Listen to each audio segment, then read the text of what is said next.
It started with a letter, a short, blood-stained scrap of parchment that arrived at the Tower of the Hand in the dead of night. Seer Varys had sent it, unsigned, but Ned Stark knew the source well enough. The spider's whispers were always wrapped in shadows, but this time the truth was too loud to ignore. The Lannisters plan to kill you at the throne. Cersei moves tonight. Joffrey is not Baratheon. Your death is already written. Ned sat in silence, the fire flickering against the stone walls of his chamber. His sword ice lay heavy beside him, but tonight steel would not save him. The crown was rotting from within. He had come to King's Landing for justice, for truth. Instead, he found a pit of lies dressed in silk and gold. Outside, the city slept, but tension filled the air. Like the promise of a coming storm, the small folk would never know the poison that dripped behind the Red Keep's high walls. They cheered for a boy king born of incest and clapped for lions who bathed in blood. Ned had tried diplomacy. He had written to Stannis. He had given Cersei a chance to flee. And for what? His mercy had bought him betrayal. Tonight, he would not make the same mistake twice. The plan had taken shape in secret over the past week. Pyromancers of the Alchemists' Guild were not men of honor, but they were loyal to gold and fear. Ned had neither in abundance, but Varys had arranged the rest. Deep beneath the Red Keep, long-forgotten caches of Wildfire slumbered, sealed in green glass jars, a weapon meant for a mad king, now waiting for a man who had grown tired of playing the honorable fool. When dawn broke, Joffrey would sit on the Iron Throne. Ned would kneel. That was the story Cersei had written, a clean tale where wolves bowed before lions. But Ned had written his own ending. He looked at the faces of his men. Jory Castle, Tomard, Vayon Pool, Northern blood, bound by loyalty. They didn't speak when he explained the plan. They knew the weight of it. They knew the cost. I will not ask you to follow me, Ned had told them. You do not need to, my lord, Jory had said, gripping his sword. We follow the Stark, not the crown. The moment came just before the coronation. Varys distracted the queen. Littlefinger, too slippery to trust, had been conveniently sent to deal with coin issues. Grand Maester Pycelle dozed in his chair. The stage was empty of heroes. Down in the catacombs, Jory and 2 other men lit the first fuse. Ned stood near the Sept of Baelor, looking up at the Red Keep as bells rang for the new king. His heart pounded not from fear, but from finality. He had spent his life clinging to honor like a shield, but honor had no place in a den of lions. The explosion wasn't a sound, it was a roar, a scream of the gods themselves. Fire erupted from the base of the Red Keep, green and furious, curling upward like a dragon unchained. Towers collapsed. The throne room burst in flame. The gold cloaks screamed. Ravens took flight in panic. A wave of green flame devoured the keep like it had been waiting for this moment since Ares. And in that instant, everything changed. Ned didn't flinch. The fire painted his face in sickly green light, but his eyes stayed cold. The Red Keep burned, and with it, the secrets, the liars, the incest-born king.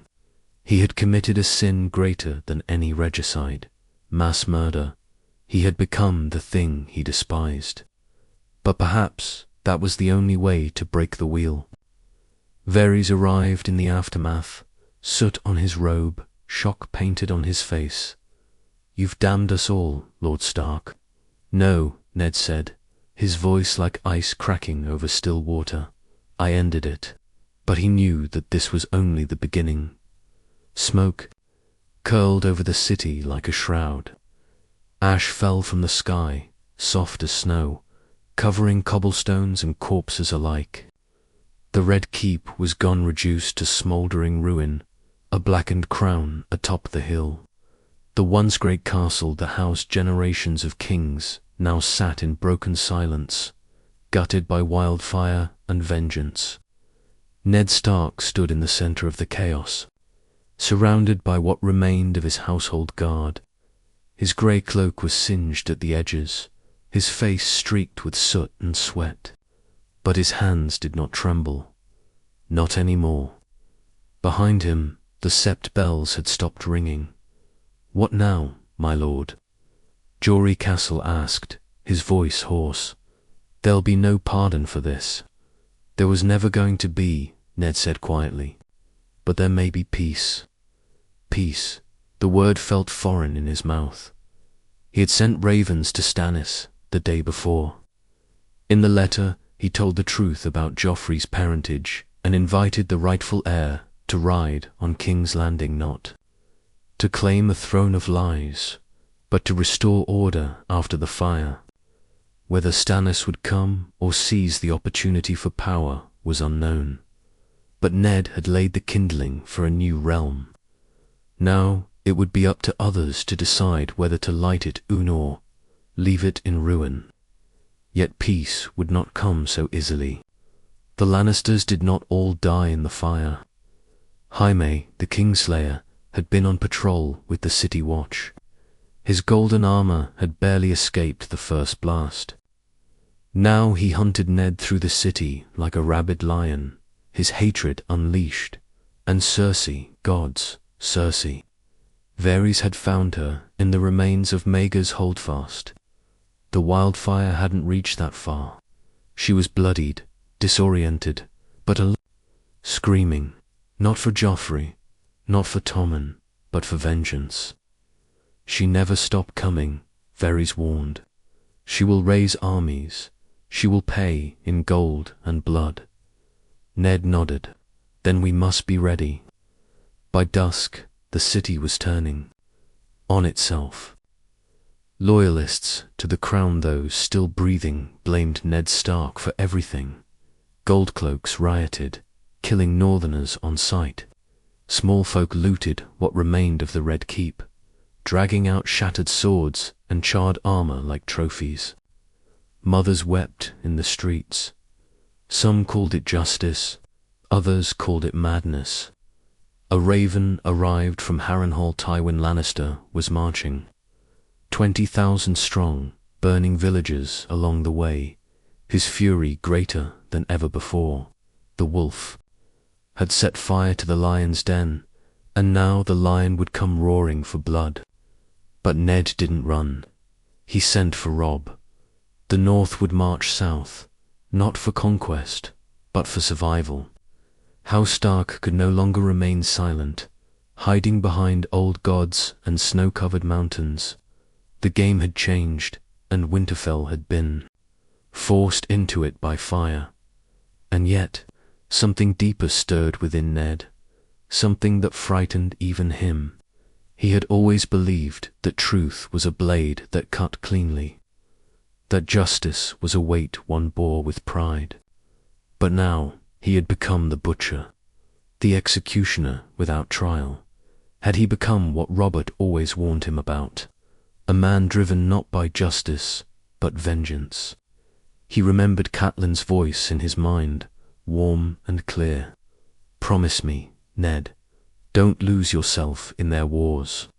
But he already had. He looked out over the ruins, his heart a tomb of shattered convictions. Ice was strapped to his back, heavy and silent. It had once been his father's blader, symbol of honor, of duty. Now it felt like a burden, dragging behind him like guilt. Made steel, the people needed leadership. The realm needed healing. But the realm also needed to fear what came next. Because Ned Stark was no longer just the hand of the king. He was the man who had burned the Red Keep to the ground. He was fire in a wolf's skin. That night, He addressed the city from the sept of Baal, half destroyed. Its statues crumbled, its steps still stained with the blood of old kings. "I am not your king," he told the gathered crowd. "I am not your savior. I am the man who ended a lie by fire. If the realm must burn to end its rot, so be it. Let the fire purify what honor could not." They stared at him in stunned silence. Some cheered, some spat, but no one looked away. As he turned and walked down the steps, a girl with dirty cheeks whispered to her mother, "Is he a hero?" Her mother didn't answer, because even heroes burn. They came at night. It began with a scream outside the Tower of the Hand, followed by the sound of steel clashing on stone. Ned had barely closed his eyes when Jory burst into his chambers, blood trailing from a cut across his cheek. Lannister men, dozens, slipped through the lower gate. "They're headed straight for you." Ned grabbed ice without a word. He'd known they would strike. He'd expected it, but not so soon. The city had not even buried its dead, and the lions were already hunting in the ashes. Outside, the Red Keep's ruins still smoldered, casting a sickly green glow across the skyline. The wildfire's aftermath lingered like a curse. Buildings collapsed. Stone walls melted, and the stench of burnt flesh drifted through the city like incense in a madman's chapel. And still, vengeance moved faster than mourning. Jaime Lannister was leading them. Of course he was. The Kingslayer had always been the Lion's Fang. And now that his sister's boy was dead and the Iron Throne reduced to rubble, only blood could satisfy the wound. He had nothing left to lose. Ned's men stood ready. Jory, Vayenpool, 24 Northmen still loyal despite the whispers growing in the streets. The wildfire had scorched more than just stone, it had burned the peoples. Certainty, many now called Ned a traitor, a northern tyrant who brought war instead of justice. But these men stood firm. They made their stand in the great hall of the tower. The firelight flickered against the walls, illuminating the old tapestry's images of dragons and direwolves, battles long past. Ned stood at the center, ice drawn, his voice low and calm. "If we die tonight," he said, "let it be as men who chose to stand." Then the doors shattered inward. Lannister men in red cloaks stormed through, blades gleaming. Jaime came first, golden armor dulled by soot, but his face still carried that same mocking smile, twisted now by grief. "Lord Stark," he called out, even as swords clashed around him. "Did you think fire could kill lions?" Ned didn't answer. He met him with steel. The clash of ice and Jaime's blade rang through the hall like thunder. Sparks flew with each strike. They moved like two storms, colliding, Ned with the raw strength of the north, Jaime with the elegance of a man trained since birth to kill kings and live like one. Jaime fought like a man possessed. He said nothing more, only grimaced with each blow, his attacks fueled by rage and despair. Ned parried, dodged, and struck, but something inside him had changed. He no longer fought like a man trying to survive. He fought like one who had accepted death. It meant his final act wasn't a retreat. Jory and the others held the hall's edges, cutting down Lannister men one by one, but they were outnumbered. Vayen took a spear to the side. A northern archer was gutted before he could reload. Blood ran down the stones, mixing with ash and memory. Then came the moment. Jaime overextended just a step too far, a swing too wide. Ned moved in, slamming the flat of ice against Jaime's side, sending the Kingslayer crashing into a pillar. He didn't wait. He advanced, sword raised, and drove the blade into Jaime's shoulder, pinning him like a hunted animal. Jaime roared, in pain, trying to pull away. "You want vengeance?" Ned growled, pressing closer. "Then take it, but you'll bleed for it." He pulled ice free, and Jaime collapsed, snarling like a beast. The Lannister men hesitated. Their leader was down. The fight slowed, then stopped. Ned raised his voice, bloodied and firm. "Take your commander and go. Return to Casterly Rock.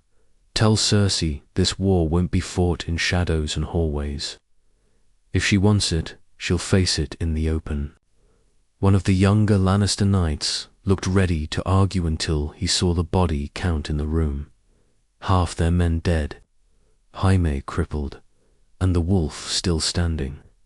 They retreated, dragging the wounded Kingslayer between them. As silence returned, Ned turned to his own. Jory limped, holding a broken blade. Vayan sat slumped, breathing shallow. Too many had fallen. And this was only the beginning. Ned staggered back into the shadows of the hall, gripping ice so tightly his knuckles turned white. His mind, usually so calm, churned with one thought. You lit the fire. Now you must survive the storm. Outside, bells rang again, not for kings this time, but for war. Word of the fire spread faster than wind across the narrow sea. In the free cities, merchants whispered that the Warden of the North had burned the Red Keep to ash. In Dawn, Prince Doran trembled at the thought of a Stark declaring war with Wildfire. And in the Vale, young Lord Robert cried for his mother, while Pettier Baelish smiled quietly in the corner, knowing chaos was once again the ladder he'd been waiting for. But in the North stirred. At Winterfell, ravens came daily bearing dread. Robb Stark stood on the battlements, reading his father's letter again and again, knuckles white around the parchment. It wasn't the words that chilled him, it was the truth beneath them. His father had always been honourable, too honourable. So for Lord Eddard Stark to use Wildfire to burn a castle and a king meant something had broken in him. Or perhaps something had finally awakened. Maester Luwin read the reports with a furrowed brow. Your father writes of justice, of ending a lie, but the lords will not see it that way. They will say he acted like the Mad King. He acted like a man. Pushed too far, Robb replied, eyes dark, and I will not leave him to fight alone. Within days, ravens flew from Winterfell calling banners. From White Harbour to the Rills, from Deepwood Motte to the last hearth, the North gathered, not for glory, not for conquest, but for blood. They marched not because they wanted a war, but because someone had dared to strike first, and it wasn't just the North that moved. Across the Riverlands, House Tully began to stir under Huster's command. Riverrun prepared for siege. In the Vale, messages arrived too late. Lisa Arryn refused to intervene, locking herself deeper in her nest of paranoia. Yet the Riverlords remembered Catelyn, and many sided with the Starks out of loyalty, if not love. Back in King's Landing, what remained of it, Ned ruled from the Sept of Baelor. With the Red Keep gone, he had no throne to sit upon, no court to flatter him, just broken stone, starving people, and the weight of a realm now on fire. He was no longer called the Hand, some whispered King Ned. Others called him the Butcher of the Keep. Yet none dared challenge him face to face. Not yet. Seer Davos Seaworth arrived first on behalf of Stannis Baratheon. He entered the city quietly, passing through the rubble and the stench of death. When he stood before Ned, he bowed low, but spoke plainly. Lord Stannis is marching from Dragonstone. He received your letter. He believes your words though he does not forgive your method. He is conflicted. Ned nodded. And what does your lord intend? To claim what is his, Davos said. But not over your corpse. He respects you, but he will not bend. Nor will I, Ned said. Not until the Lannisters answer for what they've done. Davos hesitated. Then there will be war. Ned looked out the shattered window behind him, the smoke of his own making still blotting out the sky. There was always going to be. The days turned to weeks. The city teetered on the edge of collapse. With the Red Keep destroyed, the Crown's treasury lost, and the small council scattered or dead, there was no rule-only survival. Food became scarce. Gold cloaks deserted or turned to banditry. The poor called for salvation. The noble houses sent spies, and above it all, ravens circled the skies like vultures. Arya had vanished in the chaos. Sansa was missing. Some said she had tried to flee the city and been taken by Cersei's remaining loyalists. Ned had sent men to find them. Both, but the city was too vast and broken. The wildfire had not only destroyed a castle, it had shattered the order that once kept it all together. And amidst the ruin, Cersei Lannister rose like smoke from the ashes. She did not hide. No, Cersei walked through the burning streets with her golden hair unbraided, face pale but unbowed, with her son dead, her father marching, and her brother. Crippled, she had shed her silk skin. What remained was steel and fury. From behind the walls of the Grand Sept, she sent out proclamations declaring Ned a traitor, a northern tyrant, a second Maegor the cruel. She swore her youngest son Tommen was the true heir, that the Starks had murdered a child to steal a crown, and the people listened. Because starving men don't care who started the fire, only who brings back bread. Ned watched it all from the shadows of what remained. The fire had burned away the throne, the lies, the masks. Now only truth remained, and the truth was cold, cruel, and dangerous. The war he had tried to stop by burning the Red Keep had only just begun. The first snowflakes of winter fell as blood was spilled on the King's Road. Tywin Lannister had finally reached the gates of King's Landing, and he brought fire of his own. Not wildfire, but steel and fury and 20,000 men in red and gold. He camped just beyond the city, knowing that the ruins of the Red Keep were a warning, but not one he feared. He'd brought catapults and siege towers, horses armored to crush bone, and mercenaries paid to taste northern blood. And in the center of it all, his banner waved high, the lion still roaring, though now its mane was wet with ash. Inside the broken city, Ned Stark did not sleep. He stood atop the Sept of Baelor, what remained of it, watching the horizon as the sun crawled across a sky veiled in smoke. He wore no crown, he carried no banner, but he bore the weight of everything: the war, the rebellion, the fire, the silence of his missing daughters. Robb was still marching south. Stannis was weeks away, and Tywin was at his door. They had no food, no gates. The Red Keep had once been a fortress. Now it was a corpse, and the gold cloaks had dwindled to nothing.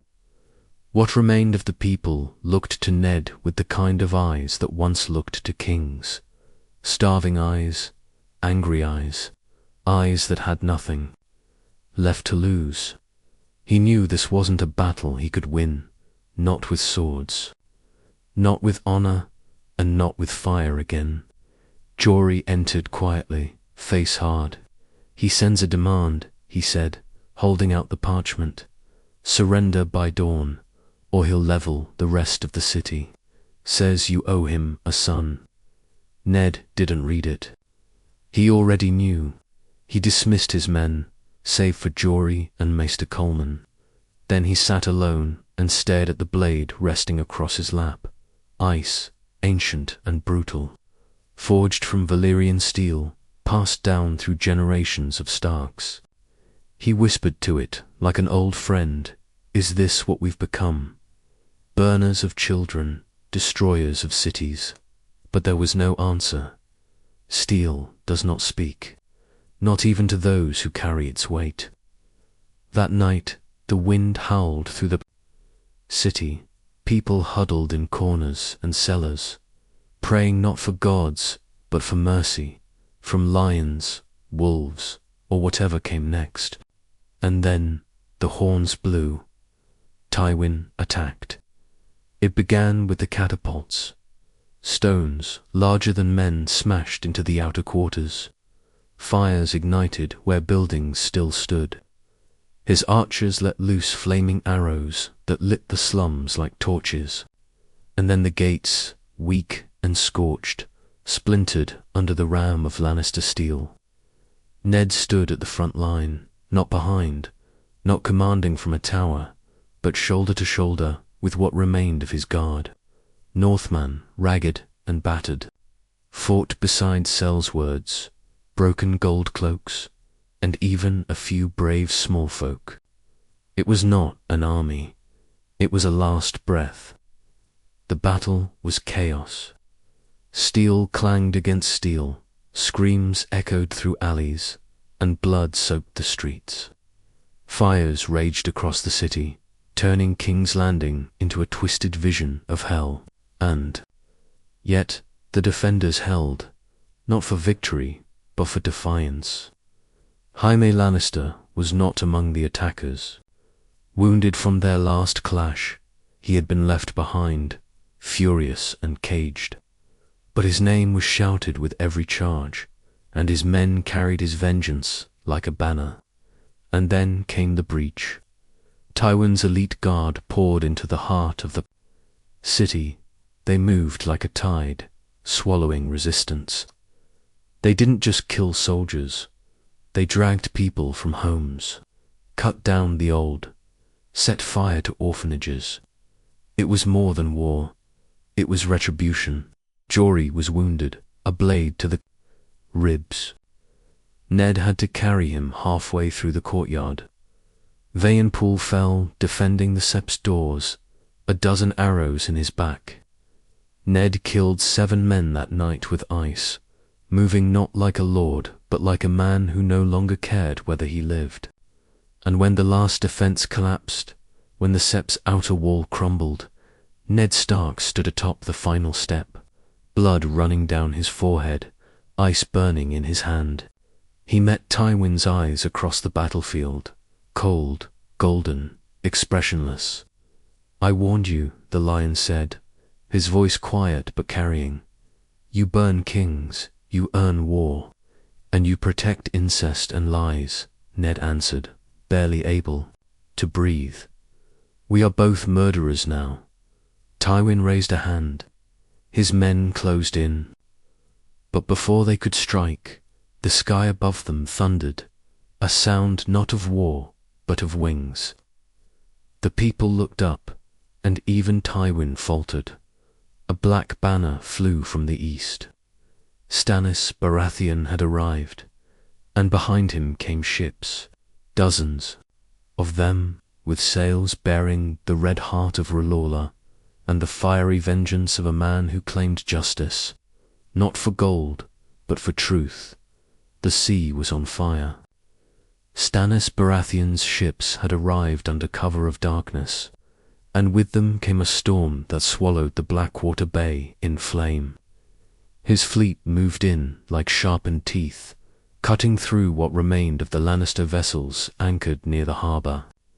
No warnings, no declarations, just fire and fury. From atop the crumbled steps of the Sept, Ned Stark watched as war swallowed the shoreline.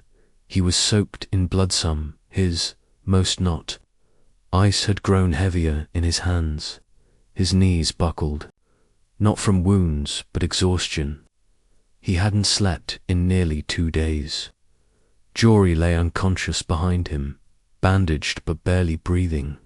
Every breath the city took was now ragged and thin, like a dying man clinging to his last heartbeat. Yet now, out of the smoke, came ships bearing the stag. Stannis' men poured ashore like the tide itself. They were disciplined, unlike the chaos that Tywin's men had become, where Lannister banners had once flown over the gate of the gods. Now a black stag on gold claimed it in silence. No horns, no shouts, just cold, methodical conquest. Tywin saw it too. His forces, mid-slaughter, found themselves caught between ruin and retribution. He hadn't expected Stannis so soon, nor had he expected Melisandre. The Red Woman walked at the front of the vanguard, her robes untouched by soot, her face calm. She was no warrior, but she strode through a war zone as if born for it. The soldiers around her carried torches, lit not with ordinary flame, but with something deeper, brighter, redder, hungrier. The fire that danced in her eyes was not wildfire. It was something older. By midday, the battle had shifted. Lannister soldiers began to fall back, their momentum broken. Those caught between Stark blades and Baratheon fire were slaughtered. It became a retreat, then a rout. Ned finally descended the steps, his legs stiff, his blade sticky with gore. He moved like a man underwater, pulled toward the battlefield by duty alone. When he reached the main square, Melisandre was already there, standing above the bodies of 3 men, her hands raised to the sky. Azor Ahai ... She whispered, her voice soft and clear, is not yet here, but his path is now cleansed. Ned stared at her, frowning. I don't believe in your gods. She smiled at him, unfazed. But they believe in you, Lord Stark. You were the fire that broke the rot. Before he could reply, Stannis himself arrived, Dharma, black as coal, eyes like sharpened stone. He approached with purpose, ignoring the carnage around them. There was no triumph in his face, no joy, only calculation. You sent me a letter, Stannis said, about Joffrey, about Cersei, about the fire you lit. Ned nodded, unable to offer anything more. You did what I would never have dared, Stannis continued. You burned the lie from the throne. That took either courage or madness. Both, Ned admitted. A long silence stretched between them. Then Stannis gestured toward the ruin. Red Keep, or what remained of it. This city belongs to neither of us. Not anymore, he said. But the realm needs a king, and it must be me. I don't want your throne, Stannis. I know, that's why I trust you. Those words hit harder than any blow Ned had taken in battle. Trust was rare, now almost extinct. What will you do with the lion? Ned asked quietly. Stannis turned his gaze toward the inner city. Tywin fled. His forces are broken, scattered between here and Harrenhal. He'll go to ground, but Cersei, she's still inside. Somewhere, Ned's chest tightened. Sansa may be with her. Then let us find them both, Stannis said, and end this. Together, they entered the remains of the Red Keep. What used to be it? The walls had collapsed in on themselves. Burnt corpses lined the halls. The throne room was a skeleton, open to the sky, ash falling like snow, and in the crypt beneath they found her. Cersei Lannister, queen no more, sat beside a bed of stone. Her golden hair filthy and tangled, her dress torn, her hands clutching a child. Tommen, his small body lay cold in her lap, his face blue. She didn't look up when they entered. She didn't cry, she just stared, rocking slightly, whispering something under her breath.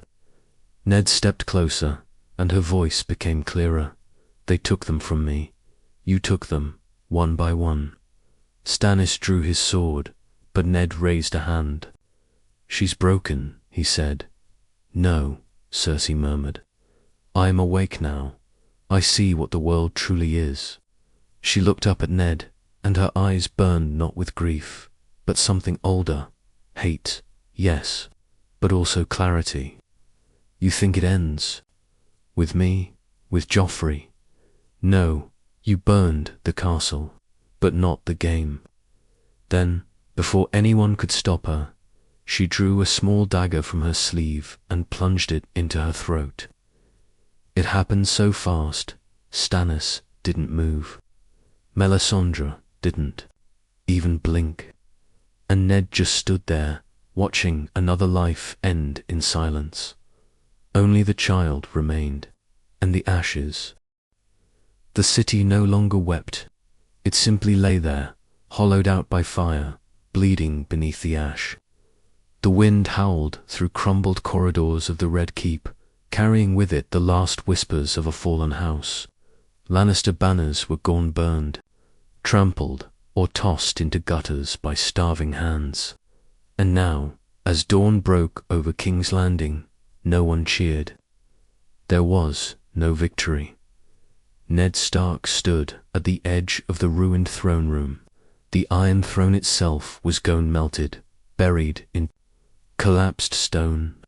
All that remained were jagged iron pieces sticking from the ground like black thorns. It was almost poetic.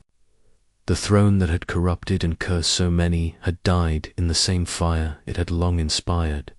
He didn't feel satisfaction, only the heavy, unbearable quiet of what came after. Cersei's body had been removed by nightfall. Her son, Tommen, wrapped in a linen shroud, was buried in what remained of the royal crypts. Ned had personally carried the boy's body down, not for duty, not even for guilt, but because no other soul in the city would dare to touch him.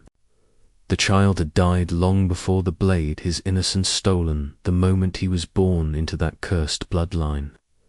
When Ned emerged from the crypts, Robb was waiting. His son had arrived on horseback, his armor dusted with snow and road filth, his eyes hardened by the miles. He had brought 10,000 men from the north, many too young, all of them ready to die. Ned had not seen Robb in over a year, and the boy who had once feared spiders in the Winterfell cellars now stood like a wolf in steel. "Father Robb," said, his voice tight, his gaze sweeping the wreckage around them. "What have you done?" Ned opened his mouth to answer, but found he had no words. Instead, he looked past his son toward the blackened skyline. The towers gone, the bells silenced, the sept of Baelor torn in half, and still no peace, no healing, just more bones beneath the ash. Robb didn't ask again. He simply turned and walked beside his father into what was left of the city. The people watched from the shadows. They were thinner now, both in numbers and in hope. The wildfire had burned away more than just buildings. It had erased the idea that someone, somewhere, ruled with wisdom or mercy. The children didn't cheer the new army. The elders didn't shout blessings. All they saw was another banner, another man with a sword, another promise made on a foundation of corpses. Later that evening, in the great sept what remained of it, Stannis held council. The lords gathered, grim and sharp, men from the Vale, the Riverlands, even a few from the Reach who had abandoned the Lannisters in the wake of Tywin's retreat. Melisandre stood behind Stannis like a shadow. Her presence made many uncomfortable, but none dared speak against her. Not after what they saw her fire do on the Blackwater. Stannis stood at the center, hands resting on the table that had been salvaged from the Red Keep's war room. "This city is broken," he said flatly. "Its bones are ash. Its people Lost, we are not here to rebuild a monument to past kings. We are here to rebuild a realm. Some nodded, others shifted, uncertain. Then he turned to Ned. I name you Lord Protector of the capital, he said. Until the realm is stable, I will ride to the Riverlands and put an end to Tywin Lannister once and for all. You will hold this city, govern it. Ned stiffened. I don't want it. Stannis didn't blink. That's precisely why you must. The room was silent. Even Robb said nothing. And Ned knew, deep in the tired marrow of his bones, that this wasn't an offer, it was the next weight laid. Across his shoulders, burn a city, and the world demands you hold what's left of it. That was justice now. That was duty. He bowed his head. So be it.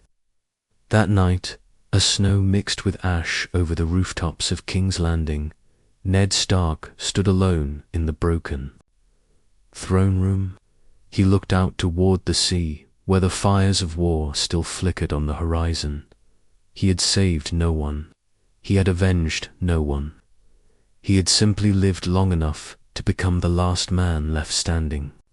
And in this broken realm, that was the cruelest fate of all. The winter wind had changed. It no longer blew with the sharp bite of the north, nor the warm salt of the narrow sea. Now it carried ash, heavy, dry, bitter ash, like the breath of gods long dead. King's Landing was not a city anymore. It was a wound. And Ned Stark, Lord Protector of the capital, sat in its heart, watching it rot from the inside out. Weeks had passed since the battle. Stannis had ridden north with his army, chasing Tywin Lannister to Harrenhal. Melisandre went with him, whispering prophecies into the ears of soldiers who were growing used to fire and blood. Robb remained behind, reluctant but dutiful, standing beside his father as they tried to hold together a city with broken walls and a broken soul. They had opened the granaries, ordered food to be distributed, pardoned deserters from the city watch in exchange for service. But every morning, more bodies were found dead from starvation or vengeance or hopelessness. The fire had burned away the crown, but not the suffering.